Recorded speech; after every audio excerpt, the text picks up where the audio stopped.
Every one, good evening. നിങ്ങളൊരു average student ആണോ?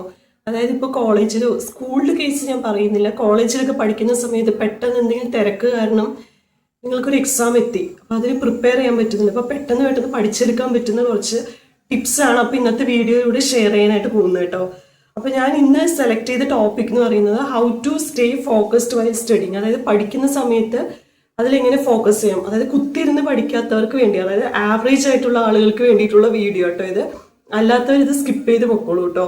So ആദ്യം തന്നെ കുറച്ച് പോയിന്റ്സ് ആക്കിയിട്ട് ഞാൻ എഴുതിയിട്ടുണ്ട്. അപ്പം നിങ്ങൾക്ക് വേണ്ടി പറയാണ്, start with a clear small goal. അതായത് ചെറിയ ക്ലിയർ ആയിട്ടുള്ളൊരു സ്മോൾ ഗോൾ വെച്ചിട്ട്, അതായത് ചെറിയ ലക്ഷ്യങ്ങളോടുകൂടി സ്റ്റാർട്ട് ചെയ്യുക. ഇത് ഞാൻ പറയുന്നതിന് മുമ്പ് എനിക്കൊരു ചെറിയ നൊസ്റ്റാൾജിയാണ് കേട്ടോ. അതായത് പണ്ട് സ്കൂൾ കാലഘട്ടത്തിൽ നമ്മളിങ്ങനെ പഠിക്കുന്ന പിള്ളേരെ കാണുമ്പോൾ ഇവർക്ക് എങ്ങനെ ഇത്ര മാർക്ക് കിട്ടുന്നു, ഇവരെങ്ങനെ ഇത്ര വീട്ടിലിരുന്ന് ഹാർഡ് വർക്ക് ചെയ്യണമെന്നൊക്കെ തോന്നിപ്പോയില്ലേ ചിലർക്ക്. ബട്ട് ഞാനൊരു കാര്യം പറയട്ടെ, ആ സമയങ്ങളിലായിരിക്കും ആ കാലഘട്ടത്തിൽ മാഗസിൻസ് ഒക്കെ വരിക. അതിലിങ്ങനെ ഓരോ ഡോക്ടേഴ്സൊക്കെ പറയും, അതായത് ഇന്ന രീതികൾ ഉപയോഗിച്ചിട്ട് ചെയ്തു കഴിഞ്ഞാൽ നമുക്ക് തനിയെ പഠിക്കാനുള്ളൊരു ഇൻട്രസ്റ്റ് വരും, നമ്മൾ ഡിസ്ട്രാക്ഷൻസ് ഒഴിവാക്കണം, അതൊരു മെത്തേഡായിട്ട് പോകും. ഇപ്പം എനിക്കൊക്കെ അതിങ്ങനെ വായിക്കുമ്പോൾ ഒരു ഇൻസ്പിറേഷനായിട്ട് ഞാൻ പോയിട്ട് ഇങ്ങനെ തനിയെ പഠിക്കാനൊക്കെ ഇരുന്നിട്ടുണ്ടായിരുന്നു സ്കൂൾ കാലഘട്ടത്തിൽ കേട്ടോ.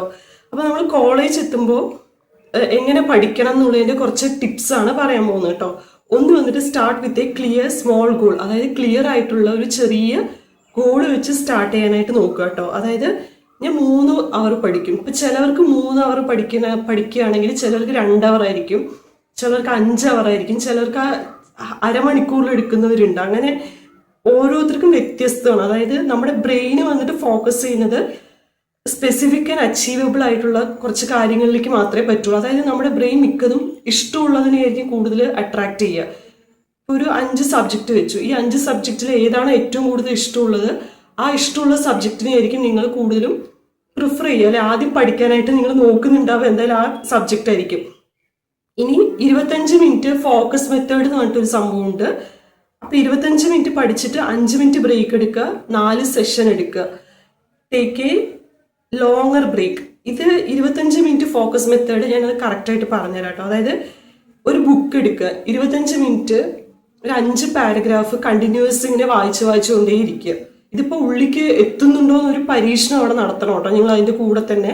എന്നിട്ട് ഒരു 5 മിനിറ്റ് ബ്രേക്ക് എടുക്കുക, 4 സെഷനായിട്ട് അതിനെ ഡിവൈഡ് ചെയ്യുക, എന്നിട്ട് ഒരു ലോങ് ബ്രേക്ക് എടുക്കുക. ഇനി ഇതെങ്ങനെയാണ്, ഇതിന് പറയുന്നൊരു മെത്തേഡാണ് പൊമോഡോറോ ടെക്നിക് എന്ന് പറയും കേട്ടോ. അതിന് കറക്റ്റ് പ്രൊണൗൺസിയേഷൻ എനിക്കറിയില്ല, പക്ഷെ ഞാൻ കളക്ട് ചെയ്ത ഇൻഫർമേഷനിൽ ഈ ഒരു ടെക്നിക്കിനെ പറയുന്നത് പൊമോഡോറോ ടെക്നിക്. അതായത് നമ്മുടെ ബ്രെയിനിന് ഇത്ര സെക്കൻഡ്സ് ഒരു കാര്യം ഉള്ളിലേക്ക് എടുക്കാനുള്ളതുള്ളൂ. ഞാനിത് ആവറേജിൻ്റെ ആട്ടോ പറയുന്നത്. പിന്നെ അതുപോലെ തന്നെ it reduces burnout and keeps you brain fresh. ഇടയിലിടയിൽ ബ്രേക്ക് എടുക്കുമ്പോൾ നമുക്ക് ബ്രെയിനിന് ഒരു ഫ്രഷ്നെസ് ഫീൽ ചെയ്യും. പിന്നെ നമ്മൾ ഡിസ്ട്രാക്ഷൻസ് റിമൂവ് ചെയ്യാനായിട്ട് നോക്കും. ഇപ്പം നമ്മൾ സ്റ്റഡി ടേബിളിൽ ഇരിക്കുകയാണെങ്കിൽ അവിടെ ഒരു മൊബൈൽ ഫോണോ അല്ലെങ്കിൽ ഒരു കളർഫുൾ ആയിട്ടുള്ള ഒരു ബുക്കോ ഒരു എന്തെങ്കിലും ഒരു ഒബ്ജക്റ്റ് അവിടെ ഉണ്ടെങ്കിൽ അതങ്ങ് റിമൂവ് ചെയ്യുക. ജസ്റ്റ് ആ ടേബിൾ ക്ലീൻ ആക്കുക, ഇരുന്ന് പഠിക്കുക. നിങ്ങളുടെ ഫോണ് വന്നിട്ട് മാറ്റി വെക്കുക കേട്ടോ. പിന്നെ സൈലന്റ് ആക്കുക. ഫോണ് സൈലന്റ് ആക്കി ഇട്ടാലും പറഞ്ഞാൽ സ്വിച്ച് ഓഫ് ചെയ്തിട്ടാ. ഇത് പെട്ടെന്ന് പോസിബിൾ അല്ല, പക്ഷെ ഒന്നിനും ബെഡിലോട്ട് എടുത്ത് എറിഞ്ഞോളൂ. അപ്പൊ തന്നെ ബുക്ക് നിങ്ങൾ ഓൾറെഡി എഴുതിയിട്ട് നോട്ട്സ് ഉണ്ടാവില്ലേ, അത് മാത്രം അവിടെ വെക്കുക. ഡിസ്ട്രാക്ഷൻസ് തനിയെ മാറും കേട്ടോ. പിന്നെ സോഷ്യൽ മീഡിയ യൂസ് ചെയ്യുന്നത് പഠിക്കാൻ വേണ്ടി മാത്രം യൂസ് ചെയ്യുകയാണെങ്കിൽ ഉപയോഗിച്ചോളൂ. അല്ലാതെ ഉപയോഗിക്കുകയാണെങ്കിൽ നിങ്ങളുടെ ബുക്കൊക്കെ കയ്യിലിരിക്കുമ്പോൾ എന്തായാലും നോട്ട്സും പോയിന്റ്സ് ഒക്കെ എഴുതിയിട്ടുണ്ടാവും. അപ്പോൾ അതിൻ്റെ കൂടെ എഴുതുമ്പോൾ ഒരിക്കലും സോഷ്യൽ മീഡിയ കയ്യിൽ വെച്ചിട്ട് ഇങ്ങനെ ഇൻസ്റ്റഗ്രാം റീൽസ് കണ്ടുകൊണ്ടിരിക്കുക, വേറെ ആപ്പുകൾ നോക്കിക്കൊണ്ടിരിക്കുക, ഇങ്ങനെയുള്ള കാര്യങ്ങൾ ഉണ്ടെങ്കിൽ അത് അവോയ്ഡ് ചെയ്യാനായിട്ട് നോക്കുക കേട്ടോ. ഒരു നമ്മളിപ്പോൾ മെസ്സായിട്ടുള്ള ഒരു റൂമിലാണ് ഇരിക്കുന്നത്. ഇപ്പോൾ ഈ റൂമെന്ന് വെച്ച് നല്ല ക്ലീൻ ആയിട്ട് ഇരിക്കുന്നത്. അതായത് ഇപ്പോൾ ക്ലീൻ ആകുമ്പോൾ ഒരു ക്ലീൻ ആയിട്ടുള്ള ഒരു അന്തരീക്ഷത്തിൽ ഇത് പഠിക്കുമ്പോൾ നമുക്ക് എങ്ങനെയും കോൺസെൻട്രേഷൻ വരും. അല്ലാതെ ഒരു അൺക്ലീൻ ആയിട്ടുള്ള ഒരു എൻവയോൺമെന്റ് ആണെങ്കിൽ നമുക്ക് അവിടെ കോൺസെൻട്രേഷൻ വരില്ല. ഇനി നമ്മുടെ മനസ്സിനെ നമ്മൾ തന്നെ സ്വന്തമായിട്ടങ്ങ് ട്രെയിൻ ചെയ്യുക കേട്ടോ. ഇനി ഫുൾ ഫോക്കസ് ആദ്യത്തെ ദിവസം മുതലേ അങ്ങ് സ്റ്റാർട്ട് ചെയ്യുക. അതായത് 15 തൊട്ട് 20 മിനിറ്റ് ആക്കുക. ആദ്യം പഠിക്കാൻ പറ്റുന്നത് ആദ്യം 15 മിനിറ്റ് ഇങ്ങനെ പഠിച്ചുകൊണ്ടിരിക്കുക. അടുത്ത ദിവസം 20 മിനിറ്റ് ആക്കുക, അതിൻ്റെ അടുത്ത ദിവസം 25 ആക്കുക. പിന്നെ focus is like A muscle, it gross with practice. അതായത് നമുക്ക് ആരൊക്കെ ഒരു കോട്ടൊക്കെ പറഞ്ഞിട്ടില്ലേ, practice makes a man perfect എന്ന്. അതൊരു കാര്യം കേട്ടോ. റൈറ്റ് വൈൽ സ്റ്റഡി, അതായത് നമ്മൾ പഠിക്കുന്നതിനോടൊപ്പം തന്നെ എഴുതി പോവുക കേട്ടോ. എനിക്കത് വർക്കാവുന്നുണ്ട് കേട്ടോ. കാരണം പഠിക്കുന്നതിൻ്റെ കൂടെ തന്നെ ഇങ്ങനെ ഇപ്പം എന്തെങ്കിലും ഓഡിയോ ക്ലാസ്സസ് ആണ് കേൾക്കുന്നതെങ്കിൽ അതിൻ്റെ കൂടെ തന്നെ വെറുതെ എഴുതി പോവുകയാണെങ്കിൽ അത് മൈൻഡിൽ നിൽക്കും. എഴുതുന്നതിന് അങ്ങനെ ഒരു ഗുണം കൂടിയുണ്ട്. അത് മൈൻഡിലേക്ക് ഇങ്ങനെ സ്റ്റക്ക് ആവാനൊരു ചാൻസ് കൂടുതലാണ്. പിന്നെ അതുപോലെ തന്നെ റീഡിങ് ചെയ്യുന്നതിന് പകരം നോട്ട്സ് എടുക്കുക. അപ്പോൾ ചിലർക്ക് ഇങ്ങനെ റീഡ് ചെയ്യുമ്പോൾ ഉറക്കം തോന്നുന്ന ആൾക്കാരുണ്ടോ. എന്ത് ചെയ്യുക, വായിക്കുന്നതിനോടൊപ്പം തന്നെ നോട്ട്സ് എഴുതുക. അത് മൈൻഡിലേക്ക് ടെൻഷൻ അടിച്ചെടുക്കരുത്. ജസ്റ്റ് കാഷ്വലായിട്ട് തന്നെ എഴുതി പോയി നോക്കുക. അപ്പം തന്നെ നമുക്കത് കിട്ടും. നമ്മുടേതായ രീതിയിൽ സമ്മറൈസ് ചെയ്യുക. സമ്മറൈസിന് ഞാൻ ഒരു മെത്തേഡ് പറഞ്ഞുതരാം. അതായത് ഇപ്പോൾ നിങ്ങളൊരു ബുക്ക് എടുത്ത് പഠിക്കുകയാണ്, സോഷ്യൽ സയൻസോ മാത്സോ ഇംഗ്ലീഷോ അങ്ങനെ ഏതെങ്കിലും ഒരു സബ്ജക്റ്റോ അങ്ങനെ എന്തെങ്കിലും എടുത്ത് പഠിക്കുകയാണ്. ഈ ബുക്ക് എടുത്തിട്ട് ജസ്റ്റ് ഒരു റൂമിലോ എവിടെയെങ്കിലും ഒരു സ്ഥലത്ത് പോയിരുന്നിട്ട് നിങ്ങളൊരു ടീച്ചറാണ്.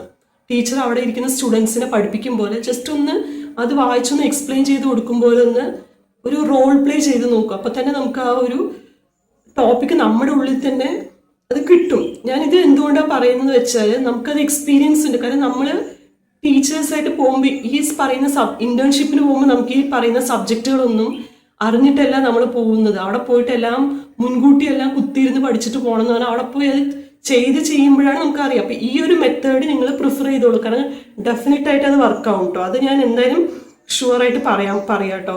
പിന്നെ നിങ്ങളുടെ ബ്രെയിൻ ആക്റ്റീവ് ആവും. ഡേ ഡ്രീമിംഗ് ഉള്ള കുട്ടികളൊക്കെ ഉണ്ടാവില്ലേ, ഇത് ടീനേജേഴ്സിനും ഒക്കെ മെയിനായിട്ട് വരുന്ന കാര്യം. പഠിക്കുന്നതിൻ്റെ ഇടയിൽ സ്വപ്നം കാണുക, ഇത് പഠിത്തത്തിനോട് ഇൻട്രസ്റ്റ് പോവുക, അങ്ങനെയുള്ളതൊക്കെ മാറ്റാനായിട്ട് ചാൻസ് ആയിരിക്കും കേട്ടോ.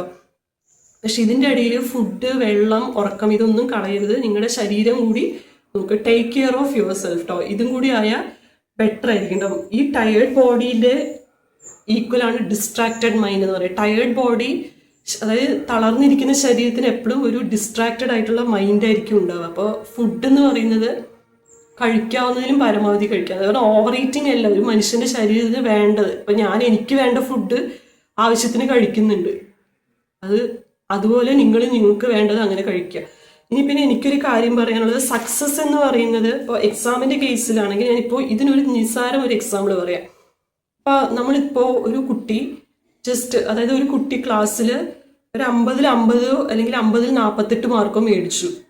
ഓക്കെ, അപ്പോൾ ടീച്ചേഴ്സ് അവിടെ കാണുന്നത് ജസ്റ്റ് ഈ കുട്ടി സക്സസ് ആണ് കണ്ടത്, കുട്ടിയുടെ സക്സസ് ആണ് അവിടെ കണ്ടത്. പക്ഷെ ഈ കുട്ടി പിന്നിൽ നിന്ന് കഷ്ടപ്പെടുന്ന കഷ്ടപ്പാട് അത് കാണില്ല. അതങ്ങനെയാണ്, സമൂഹം അങ്ങനെയാണ്. പിന്നിൽ നിന്ന് നമ്മൾ കഷ്ടപ്പെടുന്നത്, നമ്മളിടുന്ന എഫേർട്ട്, കഷ്ടപ്പാട് ഇതൊന്നും ഒരാളും കാണില്ല. നമ്മളെപ്പോൾ സക്സസ്സിലോട്ട് അച്ചീവ് ചെയ്യുന്നു അത് മാത്രമേ ആൾക്കാർ നോട്ട് ചെയ്യുള്ളൂ. എന്ന് വെച്ച് നമ്മുടെ മൈൻഡ് അവരങ്ങനെ നോട്ട് ചെയ്യുമല്ലോ പറഞ്ഞാൽ അതിലേക്ക് അങ്ങനെ അധികം പോവണ്ട. Focus on your self. അപ്പോൾ സ്റ്റേ പോസിറ്റീവ്. ആൻഡ് ഇത്രയേ ഉള്ളൂ കേട്ടോ വീഡിയോ. Thank you.